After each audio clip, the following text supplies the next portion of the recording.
ओम नमः शिवाय। सद्गुरुनाथ महाराज की जय।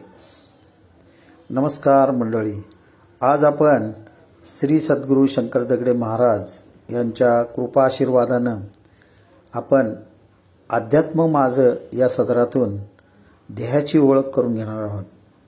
देह हा आपला अतिशय सूक्ष्म अशा शक्तींनी नटलेला असून आणि त्याचं अस्तित्व परमेश्वराशी कसं निगडीत आहे हे अतिशय सुंदर वर्णन असं महाराजांनी ज्या बोलामध्ये केलेलं आहे, अगदी त्याच बोलामध्ये आपण तुमच्यापर्यंत पोहोचवण्याचा प्रयत्न या व्हिडिओच्या माध्यमातून करणार आहोत। महाराज या ठिकाणी सांगतात, हाडामासाची पोकळी त्याच्यामध्ये माझी निर्गुण निराकार वसते, धड सोडूनी वेगळी। तर महाराज या ठिकाणी अतिशय सोप्या पद्धतीने माझी या ठिकाणी कसं स्वरूप आहे याबद्दल अतिशय सुंदर असं वर्णन या ठिकाणी करत आहेत महाराज। आणि सांगताना असं स्पष्ट सांगतात आहे की हाडामासाची पोकळी, हाड्या मासाची पोकळी म्हणजे हे शरीर जे आहे, मानवी शरीर जे आहे हे हाडामासांनी बनलेलं आहे आणि या हाडामासाच्या पोकळीमध्ये माझी निर्गुण आणि निराकार अशी वस्ती आहे आणि ती धड सोडूनही वेगळी आहे। आता जर या ठिकाणी महाराज असे सांगत असतील तर परमेश्वर हा मानवी शरीरामध्येच दडलेला आहे आणि त्याला ओळखण्याकरिता जो हा आटापिटा आपण चालविलेला आहे, मुळात भगवंताचं मूळ हे सद्गुरूंनी अतिशय सहज असं भाषेमध्ये आणि लोकांना समजेल असं या ठिकाणी सांगण्याचा प्रयत्न केलेला आहे। तर आत्मा आणि परमात्मा आणि जीव या ठिकाणी सगळ्यांचा अशा या मोठ्या मोठ्या शब्दार्थाने मनुष्य हा अनंत काळापासून याचा शोध घेण्यामध्ये व्यस्त आहे। अनेकांना अनेक वर्ष अनेक तप करून देखील याचा उलगडा सहजरित्या होऊ शकत नाही।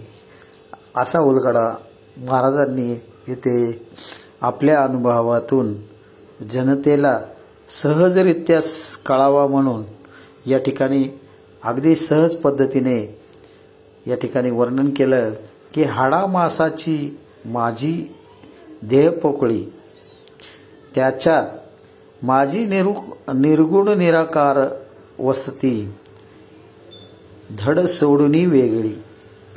महाराज या ठिकाणी सांगतात की माझी जी निर्गुण निराकार जी वस्ती आहे ही माणसाच्या शरीरामध्येच आहे आणि या ठिकाणी माझं अस्तित्व आहे, म्हणजेच भगवंताचं अस्तित्व आहे। आणि हे अस्तित्व कसं आहे तर या ठिकाणी ते सांगतात, डोळ्यामध्ये तो प्रकाश रूपानं बसलेला आहे आणि जीवामध्ये वायू रूपाने बसलेला आहे। ज्यावेळेस मनुष्य श्वास घेतो तर श्वास हा जीव घेतो, श्वास हा जीव घेतो आणि परमेश्वर हे सगळं पाहत असतो। परमेश्वर तुमच्यासाठी फक्त बघण्याची भूमिका या ठिकाणी करीत आहे। आता या ठिकाणी परमेश्वराच्या अधीन मन असल्या कारणानं मन हे डोळ्यात राहतं, म्हणजे परमेश्वराबरोबरच डोळ्यामध्ये मनाचं अस्तित्व आहे आणि या मनाच्या अस्तित्वामुळे मन ज्या ज्या पद्धतीने विचार करेल त्या त्या पद्धतीने परमेश्वर त्या जीवाला त्या त्या पद्धतीने वागण्यास अतिशय प्रबळ प्रमाणे शक्ती प्रदान करत असतो। तर मंडळींनो, या ठिकाणी परमेश्वर जीव अर्थात नेमका कोण आहे, जीव कोण आहे, आत्मा कोण आहे आणि परमपिता परमेश्वर कोण आहे, हा प्रश्न पडणं साहजिकच आहे. तर हा प्रश्न मिटवण्यासाठी या ठिकाणी महाराज सांगतात की मनुष्याला जर जखम झाली तर त्यातनं रक्त बाहेर येतं. हे रक्त जे आहे, हा रक्त म्हणजेच जीव आहे. या रक्तामध्ये असंख्य अशा रक्तपेशींनी, हा जीवांनी, म्हणजे काय जीव आहेत, हे अनंत कोटी याच्यामध्ये जीव असे आहेत. आणि या जीवाला जगण्यासाठी तर हा जगतो कशावरती, तर हा वायू रूपानं जगतोय. वायू अर्थात शिव, शिवाच्या स्वरूपानं हा जगत आहे. डोळा हा पांडुरंग आहे, हा परमेश्वर आहे. साक्षात स्वरूप हा प्रकाशाने या धर्तीवरती नटलेला आहे. याचं मुख्य जे काय तुम्हाला बाहेर आकाशामध्ये सूर्य, चंद्र, तारे हे जे काही दिसत आहेत, हे जरी प्रकाशमान दिसत असलं तरी हे भासमान आहे. कारण या ठिकाणी जे काही सहजरित्या तुम्हाला जे काही दिसतंय ते तसे नसून ते अतिशय वेगळ्या स्वरूपाने या ठिकाणी भगवंताने नटवलेलं आहे. तर आपण म्हणू की अरे हा प्रकाश तर वरती सूर्याचा पडतोय, परंतु बंधूंनो, हा सूर्याचा प्रकाश नसून हा आत्म्याचा प्रकाश आहे. आत्मा हा स्वयं प्रकाशित असून हा या देहाला प्रकाशमान करत आहे. तर त्याचं उदाहरण असं आहे की ज्यावेळेस जीव हा शरीरातनं ज्यावेळेस म्हणजे वायू घेण्याचं, जे वायू हा जीवाला जगवतोय, तर ज्यावेळेस प्राणवायू शरीरामधून निघून जातो, ज्यावेळेस प्राणवायू शरीरातून निघून जातो, त्यावेळेस जीव म्हणजेच शरीर हे पूर्णपणे एक मृतात्मा बनतं. तर जीव मृतात्मा बनण्याच्या पाठीमागं मुख्य कारण असं आहे की रक्त हे दूषित होण्याचं मुख्य कारण असं आहे की रक्तावर जर पाणी पडलं तर रक्त सडायला सुरुवात होतं, रक्तामध्ये पू बनतो आणि तसतशा त्यामधील पेशी हळूहळू मरू लागतात आणि शरीर हे शरीरामध्ये जी काय उष्णता आहे ती हळूहळू नष्ट व्हायला सुरुवात होते. आणि ती उष्णता जशी जशी नष्ट व्हायला सुरुवात होते तसतसं डोळ्यातले जे काय आत्मा आहे, डोळ्यातला जो काय आत्मा आहे तो हळूहळू क्षीण होऊन तो निघून जातो. निघून जातो याचा अर्थ असा आहे की या ठिकाणी आपल्या शरीराचे 3 भाग पडतात. एक भाग म्हणजे आपण या धर्तीवरती, ज्या धर्तीवरती राहतो, या धर्तीवरती चंद्राच्या ज्या कला आहेत, म्हणजे चंद्र हा पूर्ण प्रकाशित एकदा दिसतो, एकदा अर्ध प्रकाशित दिसतो, अर्धा भाग काळा दिसतो आणि एकदा पूर्ण काळा दिसतो. अशा या 3 तत्वामध्ये आपल्या शरीराची रचना केलेली आहे. या ठिकाणी या तिन्हीलाच आपल्या आध्यात्मिक जाणकारांनी या ठिकाणी याचं असं महत्व हे केलेलं आहे. जो प्रकाशित भाग आहे त्याला सूर्यनाडी म्हटलेला आहे. जो अंधाराचा भाग आहे त्याला चंद्रनाडी म्हटलेला आहे.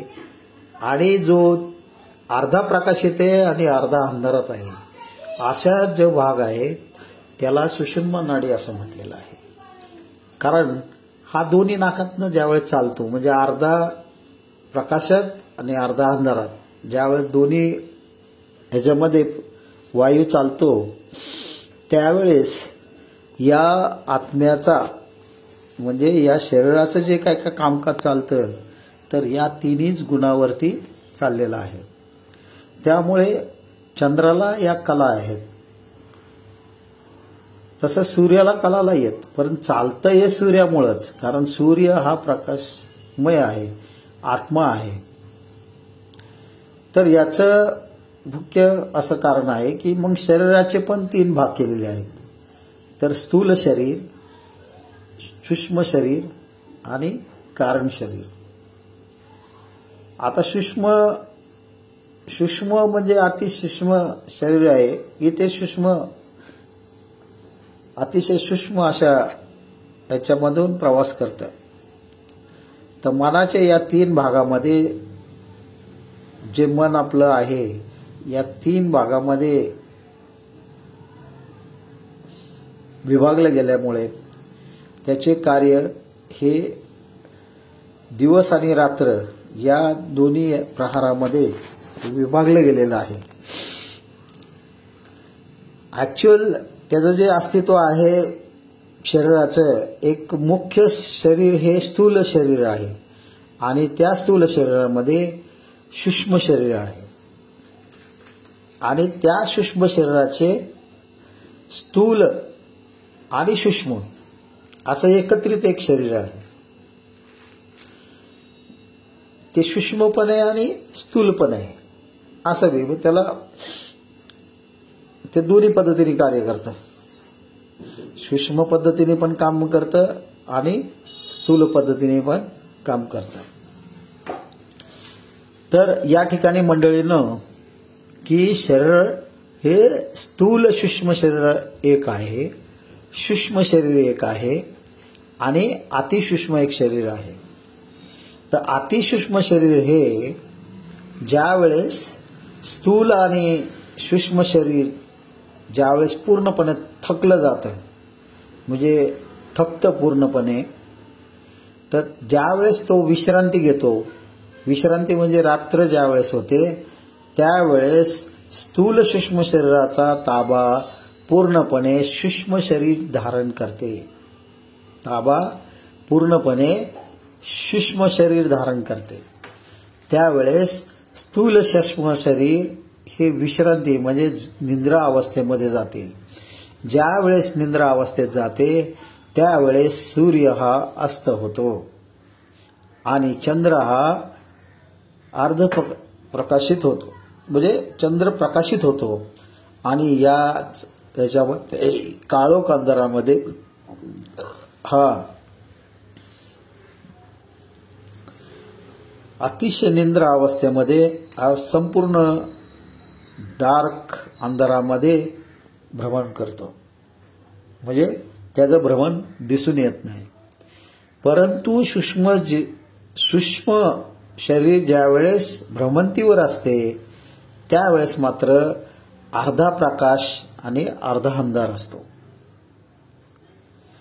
त्यामुळे आपल्याला शरीरामध्ये स्वप्न दिसतात. स्वप्न हे अर्धा प्रकाश आणि अर्धा अंधारामध्ये आपल्याला भासमान असे सूक्ष्म शरीराचे जे काही कार्य चालू असतं शरीरामध्ये तर ते आपल्या तिसऱ्या डोळ्यामध्ये अर्थात 2 भुवयाच्या मध्ये आपल्याला ज्यावेळेस आपली समाधी लागलेली असते म्हणजेच आपण झोपीच्या अवस्थेमध्ये असतो, निद्रा अवस्थेमध्ये ज्यावेळेस असतो त्यावेळेस ते आपल्याला दिसू लागते. तर मंडळी, या ठिकाणी आपण साहजिकच असं म्हणाल की ह्या तर म्हणजे सहज घडणाऱ्या गोष्टी आहेत, परंतु हे सहज घडत नाही. या शरीरामध्ये संपूर्ण शरीराचा ताबा हा दिवसा स्थूल सूक्ष्म शरीराकडे असतो आणि रात्री त्याचा ताबा पूर्णपणे सूक्ष्म शरीराकडे असते. त्यामुळे आपण झोपी गेल्यानंतर जर सूक्ष्म शरीर देखील जर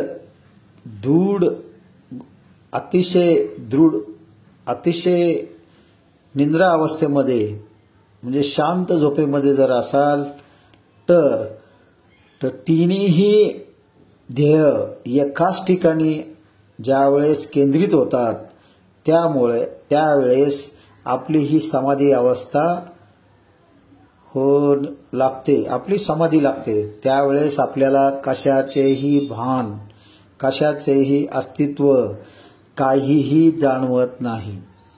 याला पूर्णपणे समाधी अवस्था म्हटलेली आहे. ही जी काय अवस्था आहे, हे जे काय सूक्ष्म शरीर आहे, जे स्थूल शरीर आहे, सूक्ष्म आणि स्थूल शरीर आणि पूर्णपणे सूक्ष्म अशी जी काय चंद्राची जी काय कला आहे, या कलेच्या आधारितच शरीराची आपल्या रचना आहे. तर तुम्ही या ठिकाणी अत्यंत असं बघा की ज्यावेळेस आपले डोळे उघडतात त्यावेळेस आपण प्रकाश बघू शकतो. म्हणजेच अर्थात सूर्याचं दर्शन घेऊ शकतो. आणि ज्यावेळेस आपण डोळे मिटतो म्हणजे अंधार होतो त्यावेळेस चंद्राचं दर्शन होतं. परंतु ज्यावेळेस आपण निद्रा अवस्थेमध्ये स्वप्न म्हणजे स्थूल आणि सूक्ष्म शरीर ज्यावेळेस कार्य करत असतं त्यावेळेस अर्धा प्रकाश आणि अर्धा अंधार असतो. ज्यावेळेस समाधी अवस्था असते त्यावेळेस सूक्ष्म शरीर आणि स्थूल शरीर हे पूर्णपणे निद्रा अवस्थेत जातात. तर ज्यावेळेस समाधी अवस्था असते त्यावेळेस आपण कोठे आहोत, कोणत्या परिस्थितीत आहोत, कुठे गेलो हे त्या गर्द काळ्या अंधारामध्ये आपल्याला काहीही कळत नाही. मनाची पण अवस्था त्या ठिकाणी शून्य होऊन जाते.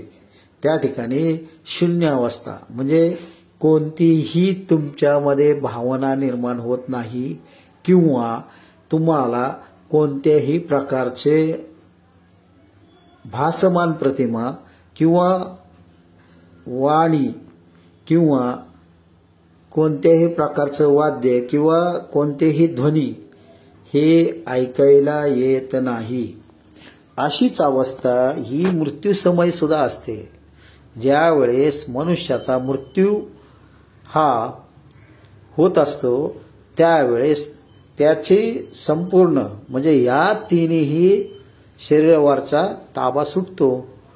त्यावेळेस इंद्रिय जरी आपल्याला कान, नाक, डोळे हे जरी इंद्रिय आपले असले तरी त्यांच्याकडचे जे काही गुण आहेत हे पूर्णपणे या ठिकाणी निघून जातात. म्हणजे त्याला शास्त्रीय भाषेमध्ये लोकांनी सिक्स सेन्स म्हणतात, काही लोक म्हणतात त्याला सिक्स सेन्स म्हणतात. ही पूर्णपणे नष्ट होतं. ज्यावेळेस शरीर हे म्हणजे आत्मा जेव्हा शरीरातून बाहेर पडण्याच्या अवस्थेत असतो त्यावेळेस या शरीरामध्ये काळोख पसरला जातो. म्हणजे प्रलय, एक प्रकारचा प्रलय निर्माण होतो. आणि ज्यावेळेस तो हा प्रलय असतो त्यावेळेस शरीरामध्ये कोणत्याही प्रकारची हलचल, कोणत्याही प्रकारचा ध्वनी, कोणत्याही प्रकारची अवस्था या शरीरामध्ये होत नाही. परंतु जेव्हा मृत्यू आपला होत असतो त्यावेळेस मन हे आत्म्याबरोबर असल्या कारणानं म्हणजेच परमेश्वराबरोबर असल्यानं तेच फक्त मनामध्ये जे काय विचार चाललेले असतात तेवढ्याचा भास आपल्याला होत असतो. म्हणजे आपल्याला वाटतं की आपण फार मोठमोठ्याने ओरडतोय, फार मोठमोठ्या पद्धतीने आवाज देतोय, तरी आपलं कोणीही म्हणजे आपल्या बाजू असलेल्या माणसाला देखील तो आवाज येऊ शकत नाही. तर ही सत्य परिस्थिती आहे. कारण हा जो काय अनुभव आहे हा अतिशय सुखद असा अनुभव आहे. मृत्यूचा जो काय अनुभव आहे हा सुखद अनुभव आहे. कारण ज्यावेळेस मनुष्याचा मृत्यू होतो, मृत्यू समय ज्यावेळेस निकट असतं, त्यावेळेस शरीराच्या सर्व संवेदना ऑटोमॅटिकली नष्ट होतात. डोळा असून बघू शकत नाही, नाक असून श्वास घेऊ शकत नाही, कान असून ऐकू येऊ शकत नाही आणि तोंड असून बोलता येऊ शकत नाही. तर याच्यामध्ये जे काय आपल्याला भासमान प्रतिमा जी काय निर्माण होत असते, तर सूक्ष्म शरीर हे मोठमोठ्याने ओरडत असते. हे सूक्ष्म शरीर फक्त आणि फक्त मनालाच ऐकायला येतं, फक्त मनालाच ऐकू येतं. सूक्ष्म शरीर हे पूर्णपणे अतिशय संवेदनशील असते. त्यामुळे त्या काळात जागृत अवस्थेमध्ये ज्यावेळेस आपण असू, त्यावेळेस ती जी अवस्था असते त्यावेळेस अर्धा भाग मनाकडे आणि अर्धा भाग परमेश्वराकडे असल्याने, म्हणजेच तर त्यावेळेस हे मन मोठमोठ्याने ओरडत असतं, मन ओरडत असतं. परंतु स्थूल शरीराचा संपूर्ण ताबा हा नष्ट झाल्यामुळे आपल्याला स्थूल देहाला त्या गोष्टी कळत नाही. त्यामुळे फक्त आपल्याला भास होत असतो की आपण ओरडतोय एवढं तरी आपल्याला कोणी ऐकत नाहीये, आपल्याला कोणी उचलत नाहीये. त्यावेळेस जर समजा तुम्हाला परमेश्वराची म्हणजे त्या भगवंताची, जे आपण पाहिलेले नाहीये, जे काय आपण अनुभवलेलं नाहीये, असा जो परमेश्वर आहे, तो परमेश्वर ची ओळख आपल्याला शेवटपर्यंत कळत नाही. परंतु आपण जेव्हा म्हणतो की बाबा ज्या परमेश्वराची म्हणजे ज्या ठिकाणी आपण सद्गुरूंना आपण असं परमेश्वराने म्हणजे सद्गुरूंनी जे आपल्याला सांगितलेलं असतं की अंतिम समयी माझे स्मरण जो करेल तर मी त्याला प्राप्त होईल. तर सद्गुरू हे आपल्या शरीरामध्येच विराजमान असल्याने तर त्या ठिकाणी तुम्ही ज्यावेळेस त्यांचं स्मरण करता किंवा त्यावेळेस जे काही तुम्ही तिथं बोलता त्या स्वरूपातच त्वरित भूमी ही प्रकाशमान होते. म्हणजेच तुमचा आत्मा हा परत तुमच्या शरीरामध्ये प्रवेश करून संपूर्ण स्थूल शरीर हे जाग अवस्थेमध्ये निर्माण होते. म्हणजे त्याला जाग येते, अर्थात झोपीतनं जागा होतो. अशी जी काही अवस्था आहे हीच जन्म मरणाची अवस्था आहे. तर असा हा जन्म मरणाचा जो काही फेरा आहे तो हा फेरा आपला नित्य चालू आहे. नित्य आपल्या शरीरामध्ये प्रलय निर्माण होत असतात आणि त्या अनुसरून आपला शरीर हे नष्ट होत असतं आणि पुन्हा शरीर हे परत स्थूल शरीर हे जीवित होत असतं. असा जो काय भगवंत परमेश्वराचा जे काय रचना आहे ही रचना अत्यंत म्हणजे अतिशय सुंदर अशी रचना भगवंतानी या ठिकाणी केलेली आहे. तर या ठिकाणी मंडळींनो, या ठिकाणी आत्मा हा आणि जीव, आत्मा आणि जीव आणि परमेश्वर अशा तीन विभागामध्ये जे काही आपल्यामध्ये आहे. तर जीव या ठिकाणी स्थूल शरीर आहे. स्थूल शरीर आमध्ये जे काय लिक्विड भरलेलं आहे अर्थात रक्त हे म्हणजेच जीवाचे स्वरूप आहे। या ठिकाणी सद्गुरू शंकर दगडे महाराज सांगतात की रक्त हेच जीवाचं स्वरूप आहे। अतिशय स्पष्ट पद्धतीने महाराजांनी आपल्या अनुभवातून सांगितलेलं आहे की रक्त हे जीव आहे आणि रक्त हे जीव हे वायूची उपासना करत आहे। जीव कशाची उपासना करते? तर वायूची उपासना करते। तर वायू शरीरामध्ये जोपर्यंत आहे तोपर्यंत स्थूल शरीराचे कार्य हे अतिशय संवेदनशील चालते। आता जे इंद्रिय शरीरावरती आहेत, ह्या इंद्रियांचा जे प्रमुख इंद्रिय आहे डोळा, हा डोळा म्हणजेच परमपिता परमेश्वर या ठिकाणी वास्तव्य करत आहेत। तर प्रकाश रूपानं म्हणजेच तेज रूपानं भगवंत स्वतः येथे विराजमान आहेत आणि त्यांच्या बरोबर मन जे आपण म्हणतो ते मनाचं कार्य या ठिकाणावरनच चालतं।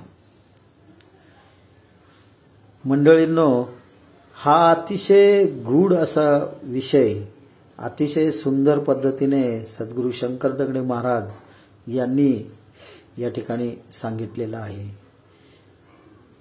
हाडामासाची पोकळी आहे। शरीर काय आहे? हाडामासाची पोकळी आहे। त्यामध्ये निर्गुण निराकार माझी वस्ती। त्याच्यामध्ये कशी वस्ती आहे? निर्गुण निराकार वस्ती आहे। तर धड सोडूनी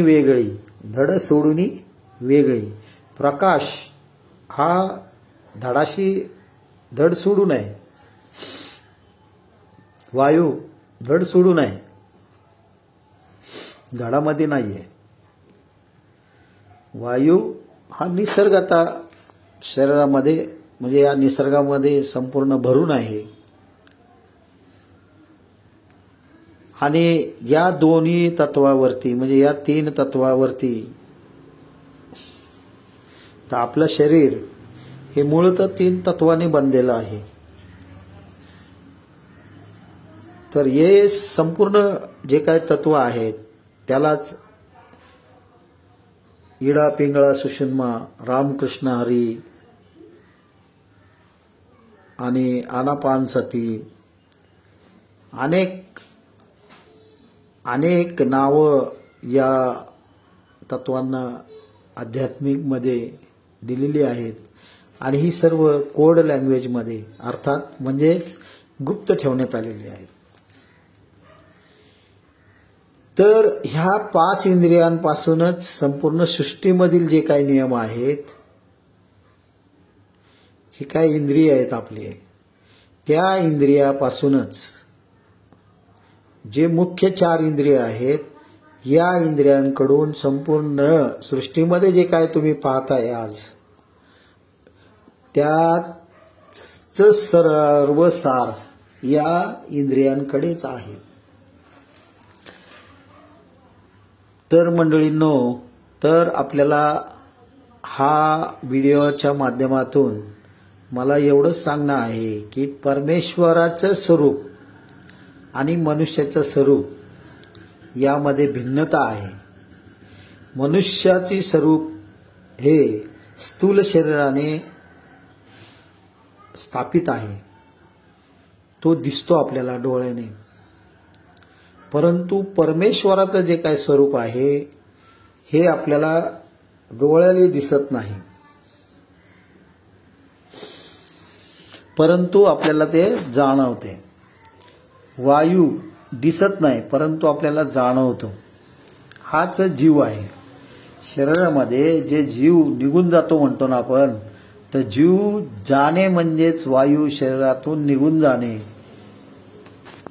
तर वायूचे अस्तित्व ज्यावेळेस शरीरातून निघून जाते त्यावेळेस शरीरातील रक्तपेशी हे हळूहळू मरू लागतात आणि मरू लागल्यानंतर स्थूल शरीरातून सूक्ष्म शरीरामध्ये जेव्हा ताबा जातो तेव्हा संपूर्ण याच्यामध्ये शरीरामध्ये प्रलय निर्माण होऊन संपूर्ण अंधार या सृष्टीवरती पसरला जातो. जसं बाहेर आहे तसं शरीरामध्ये घडत असते.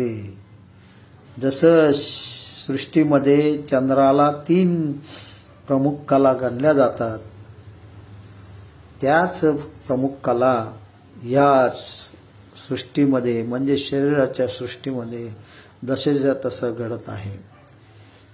चंद्र हा ज्यावेळेस पूर्ण प्रकाशित असतो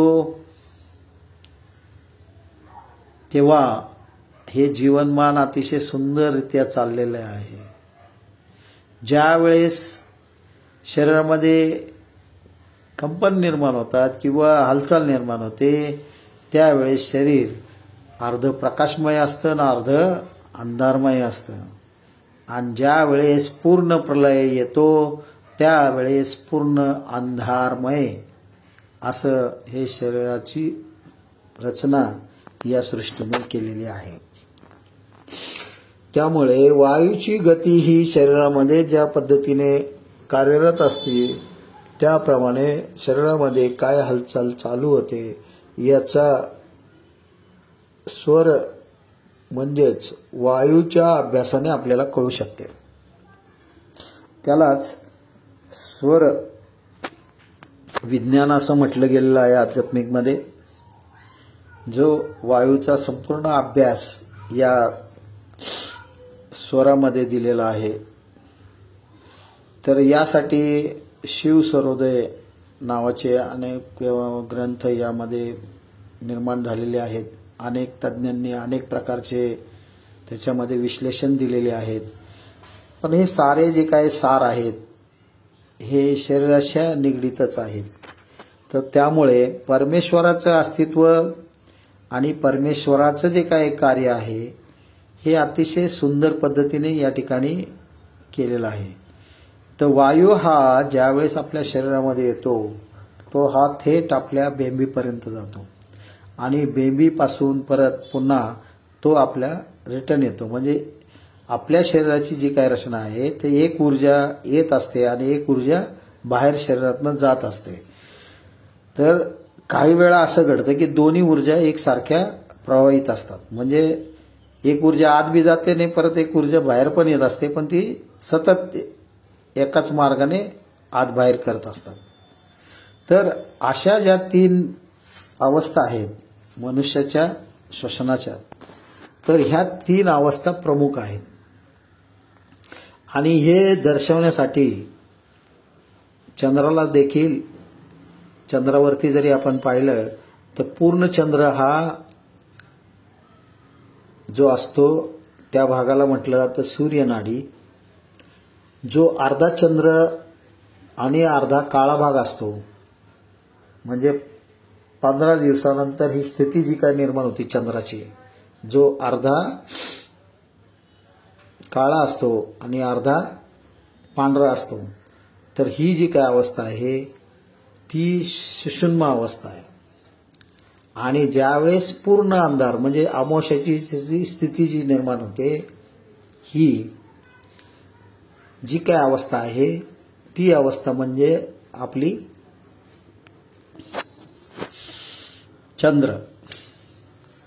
चंद्रनाडी म्हटलं जातं त्याला.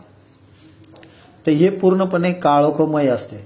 तर या ठिकाणी जे काय अवस्था आहेत यालाच सोम अर्थात चंद्र म्हणजेच शिव आणि अर्धा भाग जो आहे तो शक्तीचा आहे. म्हणजे काळा जो अंधार आहे त्याला शक्ती म्हटलेला आहे. तर शिव आणि शक्तीने म्हणजेच स्त्री आणि पुरुष या 2 तत्वावरती आपलं शरीर कार्य करत असतं. एक आहे स्त्री आणि एक पुरुष, अशा 2 अवस्थेमध्ये शरीराची रचना केलेली आहे.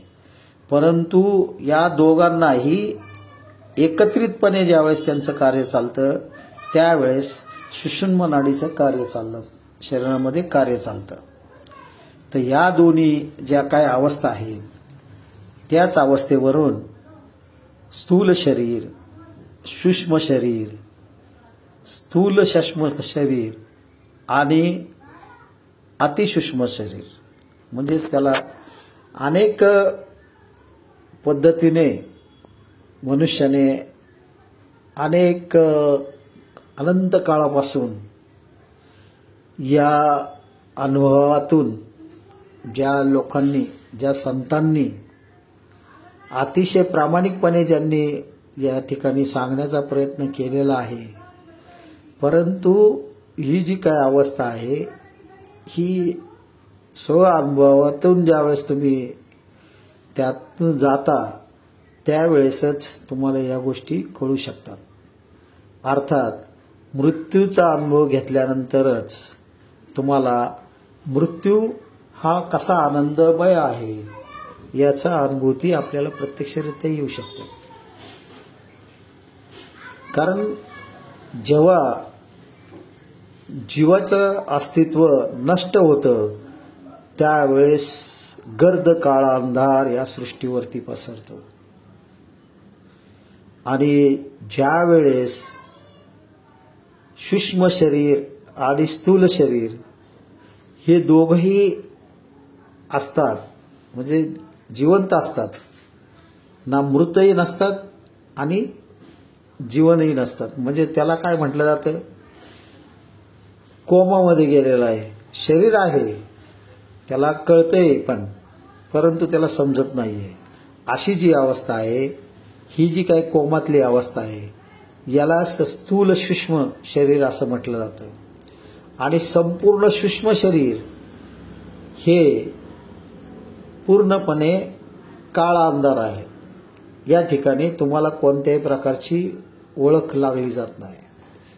त्या ठिकाणी गर्द अंधार आहे आणि हे संपूर्ण माया म्हणजेच शक्तीच्या अधीन असल्या कारणानं या ठिकाणी जोपर्यंत शक्तीला शरण जात नाही मनुष्य, तोपर्यंत त्याची समाधी लागणं अशक्य आहे.